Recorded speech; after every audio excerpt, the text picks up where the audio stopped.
జేఎన్టీయూలో hostel నిర్వాహకుల తీరు మారట్లేదు. విద్యార్థులకు పెట్టే ఆహార పదార్థాలు నిర్లక్ష్యంగా వ్యవహరిస్తున్నారు. వాటి పట్ల విద్యార్థుల ఆరోగ్యాలతో చెలగాటమాడుతున్నారు. ఆహార పదార్థాల్లో ఏం కలుస్తున్నాయో కూడా పట్టించుకోవట్లేదు. గత వారమే విద్యార్థులకు పెట్టే చట్నీలో ఎలుకపడిన ఘటన వెలుగు చూసింది. ఇది మరొక ముందే ఇప్పుడు ఏకంగా పిల్లి ఆహార పదార్థాలు తింటూ కనిపించింది. దీంతో విద్యార్థులు అవాక్కయ్యారు. హాస్టల్ అధికారుల తీరుపై వారంతా మండిపడుతున్నారు. వరుస ఘటనలు జరుగుతున్నా నిర్లక్ష్యంగా వ్యవహరిస్తున్నారంటూ ఫైర్ అయ్యారు. మెస్ కాంట్రాక్టర్ ను మార్చాలని డిమాండ్ చేస్తున్నారు విద్యార్థులు.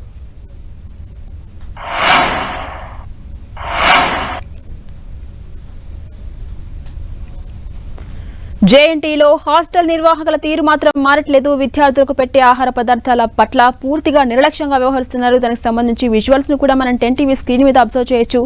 ఇంతకు ముందు చట్నీలో ఎలుక తిరుగాడుతూ ఘటన వెలుగు చూసింది. దానికి సంబంధించిన విజువల్స్ మనం ఒక బాక్స్ లో అబ్జర్వ్ చేయొచ్చు. మరోవైపు ఆ బాక్సెస్ అన్ని చుట్టుపక్కల ఆహార పదార్థాలను తింటూ ఎలుక పిల్లి దర్శనమిస్తుంది. దీనికి సంబంధించి విజువల్స్ మనం ఇంకో బాక్స్ లో అబ్జర్వ్ చేయొచ్చు. దీంతో విద్యార్థుల ప్రాణాలతో చెలగాటమాడుతున్నారని, క్యాంటీన్ నిర్వాహకులను మార్చాలని విద్యార్థులు ప్రధానంగా డిమాండ్ చేస్తున్నారు.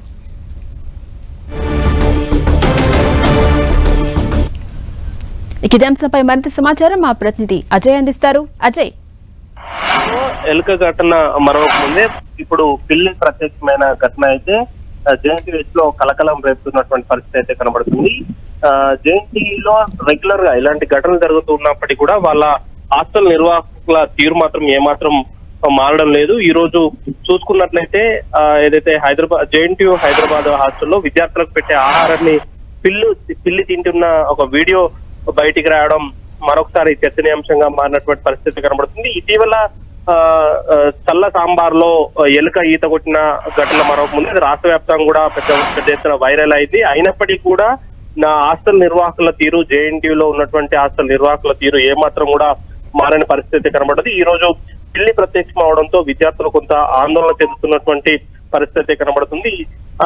ఈ పిల్లి తిన్న ఆహారం తింటే ఏమన్నా ఇబ్బందులు అవుతాయా, మళ్ళీ ఎప్పుడు ఏం తిన్నాయి మాకు పెడుతున్నారు ఏంటన్నా ఒక భయాందోళన అయితే విద్యార్థులు ఉన్నటువంటి పరిస్థితి కనబడుతుంది. ఈ నిర్వాహకులను మార్చాల్సిన అవసరం అయితే ఉంది. మెస్ కు సంబంధించినటువంటి నిర్వాహకులను మార్చితేనే దీనికి కొంత ఫలితం వచ్చే అవకాశం ఉంటుందంటూ కూడా విద్యార్థులు వాపోతున్నటువంటి పరిస్థితి కనబడుతుంది. రెగ్యులర్ గా ఇలాంటి ఘటనలు జరగడం అనేది కొంత విద్యార్థులను ఆందోళన గురి చేస్తున్నటువంటి పరిస్థితి కూడా మనం చూసుకోవచ్చు. అయితే రెగ్యులర్ గా ఇలా ఇటీవల ఒక బల్లి పడిన ఆహారం తిని గురుకులాలలో హాస్టల్ విద్యార్థులు అస్వస్థ గురైన ఘటనలు కూడా ఉన్నాయి. ఇలాంటి ఘటనలో ప్రభుత్వ సంబంధించినటువంటి గురుకులాలలో కానీ జేఎన్టీయూ హాస్టల్స్ లో కానీ జరుగుతున్నప్పటికీ కూడా ప్రభుత్వం నుండి కూడా స్పందన రాకపోవడంతో ఇలాంటి ఘటనలు రిపీట్ అవుతున్న అపవాదు కూడా ఉన్నటువంటి పరిస్థితి కనబడుతుంది. Right, thank you Ajay.